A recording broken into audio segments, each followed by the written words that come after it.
ténèbres. Ta parole est vivante, lumière du monde. C'est Jésus lui-même, sans elle, tout n'est que ténèbres. Cette parole était là au commencement, elle était avec Dieu. Bien sûr, elle était Dieu, elle était la vie, la lumière du monde, cette lumière. Lui dans les ténèbres.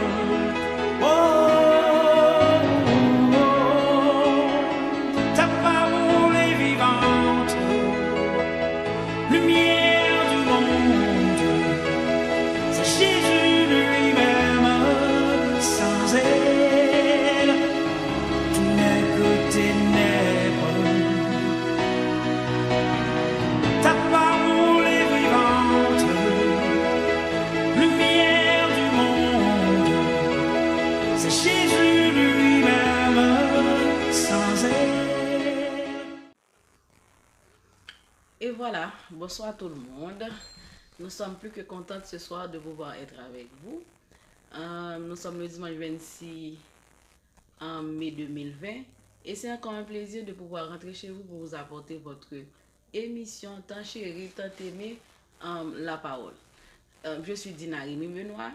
Je suis là pour vous présenter l'émission que vous attendez toujours, l'émission qui vous fait plaisir, l'émission que vous chérissez tant. Ce soir, malheureusement, nous avons commencé l'émission un petit peu tard par rapport à l'heure que nous avons.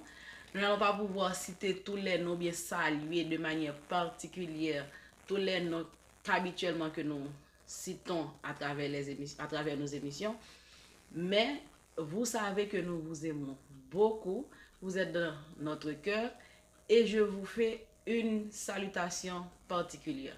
Salutations à tous nos fans, tous nos youtubeurs, youtubeuses, tous les fans de Facebook et tous ceux qui nous regardent, que ce soit en Haïti, que ce soit ici aux États-Unis, en France, partout et ailleurs. Nous vous disons bonsoir et déjà nous vous disons merci d'être déjà là pour votre émission préférée qui est la parole. Avant de rentrer à plein dans l'émission, je vous invite à observer notre toute première pause. Nous vous reviendrons tout de suite après.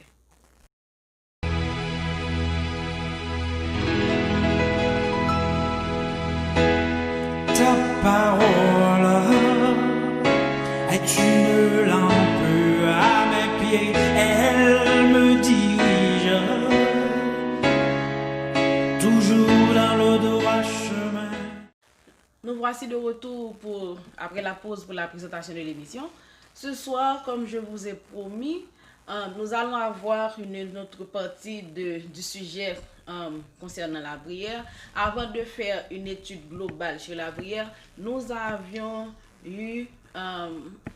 décidé alors de vous présenter deux types de sujets ou bien deux choses qui pourront vous aider à avoir une réponse de Dieu par rapport ou bien dans votre prière. Premièrement, nous avons vu, premièrement, nous avons vu la sincérité de la prière. Et ce soir, nous allons voir ensemble l'humilité dans la prière. Et c'est le titre du sujet pour ce soir. L'humilité dans la prière la rend efficace. Le titre du sujet pour ce soir, c'est l'humilité dans la prière la rend efficace. Et à travers ce sujet, nous allons analyser ensemble un texte que nous trouvons dans le livre de Daniel, chapitre 9. Nous allons lire les versets 1 jusqu'au verset 23. Et c'est à travers ce texte que ce soir, nous allons faire notre réflexion, nous allons faire notre analyse comme nous l'avons fait dernièrement. Je vous invite à lire avec moi le chapitre 9 du livre Daniel. Nous lisons les versets 1 et 23. Vous suivez avec attention et moi je lis pour vous. La première année de Darius, fils d'Assyrus, de la race des Médès, lequel était devenu roi du royaume des Chaldéens, la première année de son règne, moi, Daniel, je vis par les livres qu'il devait s'écouler 70 ans pour les ruines de Jérusalem, d'après le nombre des années dont l'Éternel avait parlé à Jérémie, le prophète. Je tournai ma face vers le Seigneur Dieu afin de recourir à la prière et aux supplications en jeûnant et en prenant le sac et la cendre. Je priai l'Éternel, mon Dieu. Je lui fis cette confession. Seigneur, Dieu grand et redoutable, toi qui gardes ton alliance et qui fais miséricorde à ceux qui t'aiment et qui observent tes commandements. Nous avons péché, nous avons commis l'iniquité, nous avons été méchants et rebelles.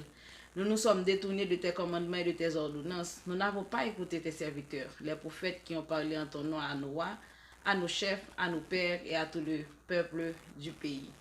À toi, Seigneur, la justice, et à nous la confusion de face en ce jour, aux hommes de Juda, aux habitants de Jérusalem et à tout Israël, à ceux qui sont près, à ceux qui sont loin, dans tous les pays où tu les as chassés à cause des infidélités dont ils se sont rendus coupables envers toi.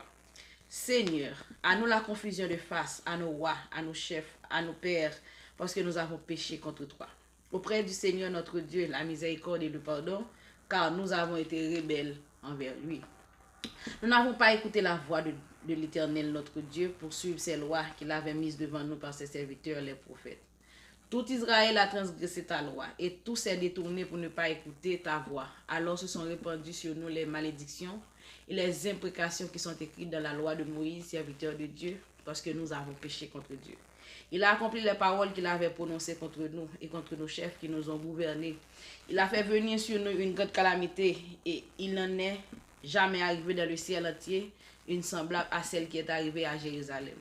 Comme cela est écrit dans la loi de Moïse, toutes ces calamités sont venues sur nous et nous n'avons pas imploré l'Éternel, notre Dieu. Nous ne sommes pas détournés de nos iniquités. Nous n'avons pas été attentifs à ta vérité.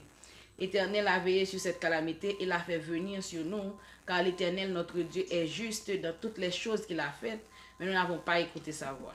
Et maintenant, Seigneur, notre Dieu, toi qui as fait sortir ton peuple du pays d'Égypte par ta main puissante et qui t'es fait un nom comme il est aujourd'hui, nous avons péché, nous avons commis l'iniquité.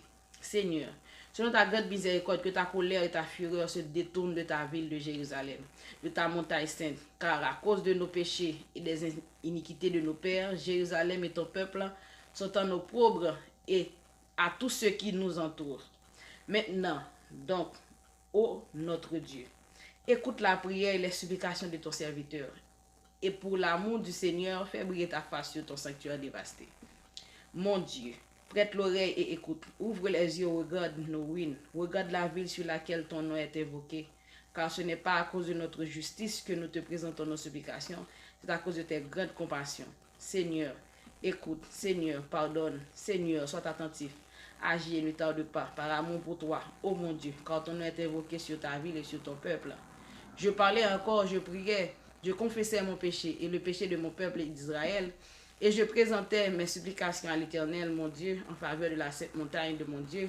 Je parlais encore dans ma prière quand l'homme Gabriel, que j'avais vu précédemment dans une vision, s'approcha de moi d'un vol rapide au moment de l'offrande du soir. Il m'introduisit et s'entretint avec moi. Il me dit, Daniel, je suis venu maintenant pour ouvrir ton intelligence. Lorsque tu as commencé à prier, la parole est sortie. Et je viens pour te l'annoncer, car tu es un bien-aimé. Sois attentif à la parole. Sois attentif à la parole et comprends la vision, parole du Seigneur. Nous allons, avant de commencer, nous venons de faire la lecture pour vous. Et nous allons prier, nous allons invoquer la présence de Dieu parmi nous. Nous allons demander à Dieu d'être avec nous, d'être parmi nous, de permettre à ce que ce moment que nous allons passer ensemble soit un moment béni. Grand Jéhovah Dieu, nous voici dans ta présence, Seigneur, ce soir, à travers cette émission qui est une émission spéciale, Seigneur Dieu, qui est la parole. Merci pour tous ceux-là qui sont déjà, Seigneur Dieu, devant leur petit écran, Seigneur Dieu, en train de regarder cette émission. Et ils sont là, Seigneur Dieu, parce qu'ils veulent t'écouter, ils veulent apprendre quelque chose de toi. Et c'est pour cela, ce soir, Seigneur, de demander, Seigneur, d'être là, de faire preuve de ta présence, Seigneur. De permettre à ce que, Seigneur Dieu, tout ce que nous allons dire sorte de toi. Tout ce que nous allons présenter, Seigneur Dieu, soit de toi. Père, nettoie nos cœurs, nettoie nos lèvres, nettoie nos bouches, Seigneur Dieu. Et comme ça, Seigneur Dieu, nous serons bénis par ta parole. Parle avec nous, Seigneur. Dis-nous ce que nous devons savoir ce soir. Et comme ça, Seigneur, nous garderons ta parole dans notre cœur. Et comme ça, nous ne pécherons pas contre toi. Père, sois avec nous. Nous te prions au nom de Jésus. Amen. Ce soir, nous allons analyser ce texte qui est une prière de Daniel. Une prière que j'aime beaucoup. Et c'est un exemple de prière que je garde toujours, surtout dans mes prières. Et je pense que cet exemple de prière, tout chrétien devrait le garder, tout chrétien devrait prendre cette prière en exemple. Nous allons rapidement analyser cette prière pour voir ce qui est de bien dedans. N'oubliez pas que je vous ai dit que le titre du sujet de ce soir, bien de notre analyse de ce soir, c'est l'humilité dans la prière la rend efficace. Dans le verset 1 à 2 du texte, Daniel commençait à... Alors là, tout au début du texte, alors je ne vais pas m'étaler sur ça parce que vous savez que le peuple Israël était... presque tout le peuple Israël était en captivité par rapport à leur désobéissance, par rapport aux désobéissances du peuple Israël. Et Daniel faisait partie de ces captifs qui étaient lui à Babylone. Donc, Israël, je veux dire, tout Israël était dévasté, ruiné, pillé, etc. Donc, nous n'allons pas nous éterner sur ça, mais nous allons rentrer directement dans la prière de Daniel. Dans le verset, je dirais dans le verset 3 et 4, alors le verset 1er et 2 nous présente la situation d'Israël, la situation de ruine, la situation catastrophique que vivait ou bien que connaissait Israël à l'époque. Mais dans le verset 3, alors 2 et 4, Daniel, dans sa prière, a commencé par une supplication. Daniel a commencé par une supplication en disant, Daniel disait, je priais, je prenais mon sac, je prenais la cendre, je me tombais, je me courbais devant la face de Dieu pour jeûner, pour commencer à prier. En commençant à prier, Daniel n'avait pas commencé par dire, bon Seigneur, qu'est-ce que tu nous fais là? Nous sommes ton peuple. Tu ne devais pas agir comme ça. Tu laisses nos ennemis nous détruire. Tu as oublié que tu nous avais fait une promesse que tu ne laisses plus personne nous détruire, etc.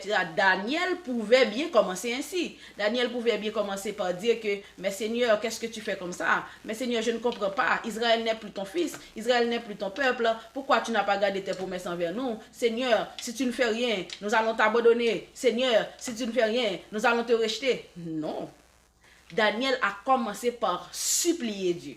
Dans le verset 2, 4, Daniel a commencé par supplier Dieu. Daniel a commencé par supplier Dieu. Daniel a commencé par présenter ses offenses ou bien les offenses d'Israël devant Dieu. Dans le verset 5 et 6, Daniel confessait Israël. Daniel confessait ses péchés. Daniel se mettait bien bas, se prosternait bien bas pour dire à Dieu, vous avez raison d'agir ainsi. Nous sommes pécheurs, nous avons péché, nous avons fait ce qui est mal à tes yeux, comme a dit David. Daniel a commencé par dire à Dieu, mais oui, Israël a bien mérité ce que tu as fait, etc. Dans le verset 5 et 6, Daniel continue de confesser le péché d'Israël. Daniel n'a pas gardé son orgueil. Daniel n'a pas commencé par reprocher Dieu. Au contraire, Daniel a commencé par se reprocher. Daniel a commencé par reprocher Israël. Daniel a commencé par présenter les offenses d'Israël devant Dieu. Daniel a commencé par confesser les péchés, les iniquités du peuple Israël. Et dans le verset 7 et 9, ce que Daniel a fait, Daniel a relevé la justice de Dieu. Nous savons que Dieu est un Dieu de miséricorde. Mais vous savez aussi que Dieu est un Dieu juste. Dieu ne tolère pas le péché. Dieu ne tolère pas le péché. Dieu n'accepte pas le péché. Et puisque Dieu est saint, Dieu n'accepte pas le péché, Dieu est aussi juste. Et puisque Dieu est saint et juste, dès que nous péchons, la justice de Dieu se fait surface. Eh bien, Daniel savait tout ça. Daniel savait que Dieu est un Dieu saint. Daniel savait que non seulement Dieu est un Dieu saint, Dieu ne permet pas le péché, Dieu n'accepte pas, Dieu ne tolère pas le péché. Et Daniel savait aussi que Dieu est un Dieu juste. Dès qu'il y a péché, il y a là la justice de Dieu. Et Israël avait été prévenu. Israël savait que s'il continuait à vivre dans le péché, dans l'iniquité, s'il continuait à commettre des saletés aux yeux de Dieu, ce qui allait lui arriver. Mais malheureusement, au lieu de se repentir, Israël a prolongé, a continué à vivre dans l'iniquité. Israël a continué à vivre dans le péché. Et ce qui s'est passé, c'est que Dieu a fait à, étant que Dieu est juste, Dieu avait prononcé sa justice sur Israël, et effectivement, Israël était tombé sous la justice de Dieu. Et c'est ce que Daniel a fait comprendre, c'est ce que Daniel a répété dans les versets 7 et 9. Daniel a dit que Dieu, tu es juste dans ce que tu fais. Cette punition-là que nous subissons, nous la méritons.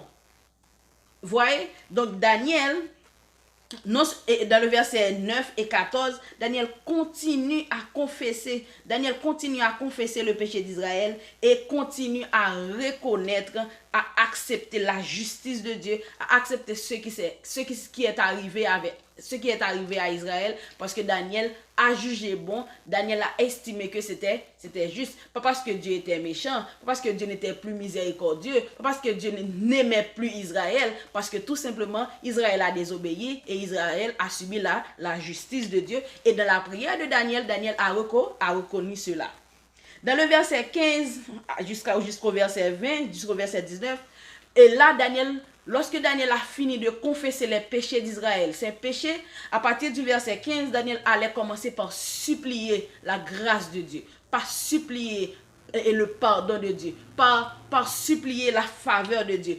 Daniel a commencé à faire appel à la miséricorde de Dieu. Daniel a commencé à faire appel à la grâce de Dieu. Daniel a commencé par faire appel à la faveur de Dieu, parce que Daniel savait que Israël ne méritait pas la grâce de Dieu, mais puisque Dieu est un Dieu miséricorde, il a fait appel à la miséricorde de Dieu, il a fait appel à la faveur de Dieu, il a fait appel à la grâce de Dieu pour le peuple Israël. Et dans le verset 20 jusqu'au verset 23, nous voyons que l'ange Gabriel était venu. Ce que j'aime dans cette prière, c'est que dans la fin de cette prière, c'est que l'ange Gabriel a dit, a dit à Daniel, tu as juste commencé à parler. Tu as juste commencé à parler et Dieu a voulu te répondre. Alors, je ne le dis pas textuellement. Voyez? Donc, Dieu a tellement pris plaisir dans la prière de Daniel. Dieu n'a même pas attendu que Daniel ait fini de prier pour envoyer l'ange Gabriel lui donner la réponse à sa prière. Nous dit que le livre Daniel là, alors, Daniel 9 là, c'est là-dedans que texte, sujet ou bien analyse que nous avons fait matin a sorti. Daniel chapitre 9 là, il présentait nous une prière que Daniel t'a fait pour le peuple Israël, qui t'a désobéi bon Dieu, qui t'a fait deux bagages qui pas dans volonté bon Dieu, qui t'a agi mal par rapport avec ça et par rapport avec comportement Israël était tombé en bas sanction bon Dieu. Et nous dit à travers prière ça que Daniel te fait, Daniel pas arrogant dans prière, Daniel pas vinn battre l'estomac li pap dit bon Dieu ça fait là, encore c'est peur pour nous encore dit nous comme ça ennemi pas nous a détruire nous, encore dit comme ça nous pas jamais mouiner etc. Gen moun moi connais qui prier comme ça, me choge un serviteur qui dit la prière lui même c'est comme ça le prier. Voilà dit c'est bleu la bail bon Dieu. Derrière il pas non derrière la prière il mettait vigueur dans prière et là ça pas la bon Dieu Dieu. Il a dit c'est bon Dieu dit, il dit faut pas la bon Dieu dit. Il y a parfois des gens qui prient même yo frapper, j'ai l'impression que c'est bon Dieu t'a frappé dans tête bon Dieu comme ça. Bip bip bip. C'est comme si moun n'a pensé que c'est comme ça pour le prier pour bon Dieu répondre. Mais Daniel ba nous l'autre exemple. Daniel malgré toute souffrance Israël t'a enduré dans période Daniel t'a prié. Daniel a commencé par dire bon Dieu soit fait là, ou bien gens entrailles nous a coupé, ou bien gens a humilié nous, ou bien gens l'autre peuple a marché sur nous, ou bien gens nous tout tomber dans l'esclavage, ou bien gens mieux Israël tomber. Il a commencé par reprocher bon Dieu, soit fait là bon Dieu, quand il dit c'est peuple pour nous, quand il dit c'est pour nous nier. Pour que ça c'est comme ça quitter ça. Non. Daniel a commencé d'abord il était jeûné, il descend sous pauvre, il prend sac, il prend cendre, et puis il commence à supplier bon Dieu. Et notre supplication commence à faire, il commence à confesser saleté peuple Israël. Il commence à présenter offense, iniquité Israël devant mon Dieu. Il commence à reconnaître que Israël péché, il commence par reconnaître que Israël sale, il commence par reconnaître que Israël pourri, il commence par reconnaître que Israël a une mauvaise odeur dans les yeux bon Dieu. Dans le nez bon Dieu alors. Et puisque Daniel continue à dans la confession que Daniel a fait, Daniel dans le verset 7 à 9 là, Daniel pral faire appel, Daniel pral reconnaître la justice de Dieu, alléluia. Daniel pral reconnaître la justice de Dieu et Daniel pral reconnaître toute faiblesse peuple Israël par rapport à bon Dieu. Faiblesse peuple Israël par rapport à bon Dieu. Il pral dire bon Dieu que sacrifier peuple Israël là, Israël mérite. Israël méritait ça que ça crive là. D'ailleurs, ou juste dans son faire, ou te parler nous, ou te dit nous pas agir comme ça, ou te dit nous pas fonctionner comme ça, ou te voué pour faire venir parler avec nous, ou te voué moun venir parler avec nous, mais nous pas attendre et je dis à ça crive nous, c'est bien. Et Daniel continue à confesser dans verset 14, 9 jusqu'au verset 14. Il continue à pécher et il continue à reconnaître justice de Dieu. Et à partir de verset 15 jusqu'au verset 19, Daniel va commencer à supplier mon Dieu, va commencer à faire appel à la grâce de Dieu, va commencer à faire appel au pardon de Dieu, va commencer à faire appel à la miséricorde de Dieu, il va commencer à dire mon Dieu, fais grâce, fais pitié pour Israël, etc., etc. Et c'est dans verset 23, verset 20 à 23, les anges Gabriel va venir, il va dire Daniel, ou peut commencer à parler. Bon Dieu te envoyé me répondre nous parce que Daniel tellement te humble dans prière li, bon Dieu te décidé répondre rapidement. Et c'est peut-être ça soit notre sujet que nous gagnons pour sujet d'analyse que nous gagnons, c'est humilité dans prière yo, faire prière yo efficacité. Donc par rapport à cette analyse que nous venons de faire de la prière de Daniel, nous voulons retenir plusieurs choses ce soir. Et c'est ce que nous voulons retenir, nous voulons aussi vous les présenter. Premièrement, nous voulons vous faire comprendre, vous faire voir que l'humilité de Daniel a touché vivement le cœur de Dieu dans la prière. Amen. L'humilité de Daniel a touché vivement le cœur de Dieu dans la prière que faisait Daniel. L'humilité de Daniel. Donc, lorsqu'on est humble dans nos prières, lorsqu'on prie avec respect, lorsqu'on prie avec humilité, Dieu nous répond. Dieu ne prend pas de temps pour nous répondre. Que ça soit une réponse positive, c'est-à-dire que Dieu décide de nous agréer ce que nous demandons. Qu'il décide de nous dire attends, qu'il décide de nous dire que je ne vous donne pas, mais Dieu va vous répondre. Donc, premièrement, nous dit, prier Daniel là, lui rappeler nous une grande bagaille, lui apprendre nous une grande bagaille, que l'on prie avec humilité, bon Dieu pas prendre temps pour le répondre. Et c'est pour cela, ce soir, je vous invite à prier Dieu avec humilité, sans arrogance, sans orgueil. Avant de continuer, permettez-moi de voir avec vous la définition de l'humilité. On dit que l'humilité, c'est la disposition à s'abaisser volontairement en réprimant tout mouvement d'orgueil par sentiment de sa propre faiblesse, reconnaissance de ses limites et de ses capacités. Contraire, alors l'humilité, c'est le contraire de l'orgueil. Qu'est-ce que cela veut dire? Lorsqu'on est humble, c'est tout simplement on est disposé volontairement, sans que quelqu'un nous force. C'est-à-dire volontairement, je m'abaisse. Je me descends et je m'abaisse. Je me descends, je m'abaisse par rapport à la reconnaissance de ma faiblesse. Par exemple, par rapport à Dieu, je sais que je suis un être faible, je sais que Dieu est un être supérieur, beaucoup plus supérieur à moi, et quand je lui adresse, quand je m'adresse à Dieu, quand je lui parle, j'ai un comportement à garder, j'ai un comportement à avoir parce que je sais que je devais avoir d'humilité, je devais être humble par rapport à Dieu. Donc c'est pour cela qu'on dit que c'est une disposition à s'abaisser volontairement en mettant de côté, si vous voulez, l'orgueil, en reconnaissant qu'on est faible. En créole, nous dit humilité, c'est tout simplement ou décider, ça c'est pas des gens qui force ou décider tout simplement descendre nous, jeter tout orgueil qui la caillou parce que ou rend nous compte que ou faible par rapport à Dieu, surtout par rapport à Dieu. Donc leur ou diminuer ou par des gens qui pas comprendre ça qui est l'humilité. Humilité c'est lorsque ou humble dans décision ou bien ou humble par rapport à être qui est le Dieu ou pas souffler tes bon Dieu leur prier ou pas reprocher bon Dieu ou pas comme si qu'un bon Dieu presque battre bon Dieu. Donc dans l'humilité, quand on prie Dieu dans l'humilité, il y a un comportement à avoir. Donc nous dit que lorsque nous humbles, nous reconnaître limites nous et capacités nous. Lorsqu'on est humble, on reconnaît nos limites et nos capacités et on dit que l'humilité est le contraire de l'orgueil. Donc, il est important ce soir, si vous voulez que vos prières soient exaucées, si vous voulez que Dieu ne prenne pas de temps pour répondre à vos prières, pour exaucer vos prières, il faut être humble. Il faut prier dans l'humilité. Il faut prendre Daniel en exemple. Je vous invite à relire ce texte profondément et à voir toutes les richesses de l'humilité qu'il y a dans cette prière et à prendre cette prière comme un exemple, comme je le fais toujours. Lorsque vous priez Dieu, lorsque vous cherchez Dieu, lorsque vous parlez avec Dieu, il y a un comportement à voir, il y a un comportement à garder. Nous allons analyser un autre exemple d'humilité dans la prière que nous lisons dans Luc, chapitre 19, le verset 9 et 14, que nous n'allons pas pouvoir lire pour vous maintenant, mais je vous invite à lire ce texte aussi.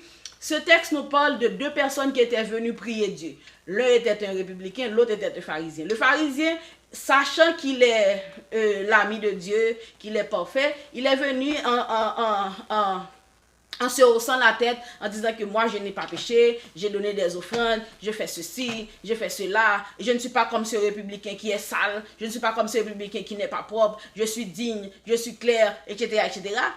Mais le républicain, lui, contrairement aux pharisiens, il est venu, il s'est abaissé, il commençait à pleurer, il commençait à dire Seigneur, aie pitié de moi, je reconnais que je suis pécheur, je reconnais que j'ai été offensé, etc., etc. Qu'est-ce que Jésus a dit à la fin du texte? Jésus a dit de ces deux personnes, selon vous, à qui Dieu a répondu? Dieu n'a pas répondu au républicain qui s'est présenté comme quelqu'un, parfait, comme un parfait homme, comme quelqu'un qui n'a pas péché. Mais Dieu a répondu aux républicains qui a utilisé l'humilité pour s'abaisser, qui s'est abaissé devant Dieu, qui s'est présenté comme un pécheur, comme une faiblesse devant Dieu, et Dieu a pris plaisir dans sa prière, et Jésus a répondu pour dire, Jésus a eu à dire, Dieu a répondu à la prière du républicain. Ce soir, il est important à ce que vous et moi sachions que nous n'allons, ce n'est pas en frappant, en parlant avec orgueil, en se frappant l'estomac, ou si vous voulez, je ne sais pas, que Dieu va vous répondre. C'est en s'abaissant. D'ailleurs, Dieu nous dit, quiconque s'humilie, ou bien quiconque s'abaisse, Dieu l'élève, et quiconque se lève, Dieu l'abaisse. Donc ce soir, vous et moi, il est important à ce que nous, il est important à ce que nous soyons humbles, surtout lorsque nous prions Dieu. Je termine pour dire que, je termine pour vous faire cette exhortation en vous disant, soyez humbles dans vos prières afin de trouver grâce aux yeux de Dieu et d'être exaucés. Vous n'allez pas être exaucés si vous ne vous abaissez pas. Vous n'allez pas être exaucé si vous gardez votre orgueil, si vous pensez que Dieu est votre restaurateur, Dieu est votre, je dirais pas Dieu, que Dieu vous doit certaines choses, que tu as un droit de prier comme ça, etc. Non, ce n'est pas la bonne manière, ce n'est pas la bonne position. Donc ce soir, je vous invite à prier Dieu avec humilité, avec sagesse. Et c'est dans l'humilité du cœur, c'est dans la sagesse que vos prières vont être exaucées. Ce soir, chers frères et sœurs bien-aimés dans le Seigneur, je vous donne deux exemples de prières qui a eu tout de suite de la réponse de Dieu. La prière de Daniel et la prière du républicain. Ce soir, si vous voulez être écouté et exaucé, priez avec humilité. N'abdou que à soya. L'important pour prier avec humilité. Et ça fait nous prendre exemple pour républicain avec pharisien. Pharisien t'a prié avec orgueil, dit il pas faire rien, li digne, li ba offrande, etc. Il pas même avec républicain ça. Et républicain lui t'a prié, il t'a crié, il t'a frappé l'estomac, il t'a dit bon Dieu reconnaître que le sale, etc. Jésus te dit deux moun sa yo, moun bon Dieu répondant c'était républicain. Ce soir, si vous voulez être exaucé, si vous voulez être écouté, si vous voulez que Dieu fasse miséricorde, si vous voulez que Dieu prenne vos prières au sérieux, si vous voulez que Dieu vous réponde rapidement, alors rapidement, je vous invite à prier Dieu avec humilité. La première fois, je vous ai dit, il faut prier dans la sincérité, et ce soir, je vous dis, priez dans l'humilité. Et vous allez voir que vos prières seront exaucées, que le Seigneur vous bénisse. Donc ce soir, nous sommes plus que contents d'avoir été avec vous. Nous allons prier pour mettre fin à l'émission de ce soir. Mais avant, je vous invite à observer une toute dernière pause. Je vous reviens tout de suite après.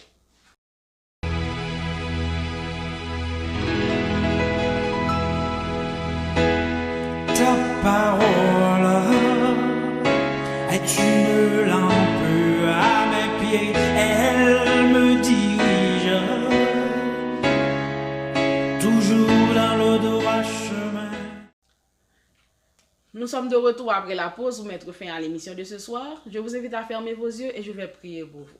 Dieu de grâce, de miséricorde et de compassion, ce soir nous sommes en ta présence. Merci Seigneur de nous avoir montré ce soir que nos orgueils ne nous amènent nulle part. Nos orgueils, nos comportements hautains ne sont pas, Seigneur Dieu, des choses qui vous forcent à répondre à nos prières, mais c'est l'humilité. Seigneur, aide-nous à te prier comme Daniel a fait. Aide-nous, Seigneur, à te prier comme le républicain l'a fait. Et comme ça, Seigneur, nos prières seront exaucées. Ce soir, aide-nous, Seigneur, à humble dans tout ce que nous faisons, humble par rapport à toi, humble, Seigneur. Donne-nous l'humilité qu'avait Jésus. Donne-nous l'humilité. Permets, oh Dieu, à ce que nous soyons humble, Seigneur. Et ce soir, nous te remettons tous ceux-là qui nous regardaient, nous te demandons de les bénir, de les sécuriser, de les protéger, d'être avec eux, Seigneur. Permets que, oh Dieu, qu'ils soient des gens humbles, des chrétiens humbles, Seigneur. Et comme ça, tu prendras plaisir, Seigneur Dieu, en eux. Seigneur, aide-nous, Père Saint, garde-nous, bénis-nous, remplis-nous de ta grâce. Nous ne prions pas en qualité de personnes qui... Nous ne te prions pas en notre qualité, Seigneur Dieu personnel, mais nous te prions au nom de ton Fils Jésus. À lui soit gloire dès à présent et pour toujours. Amen.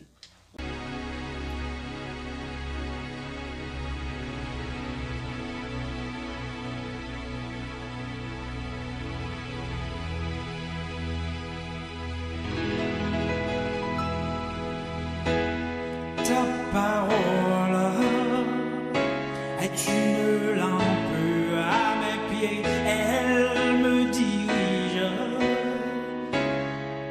toujours dans le droit chemin, mais c'est pourquoi je suis sans crainte dans le danger.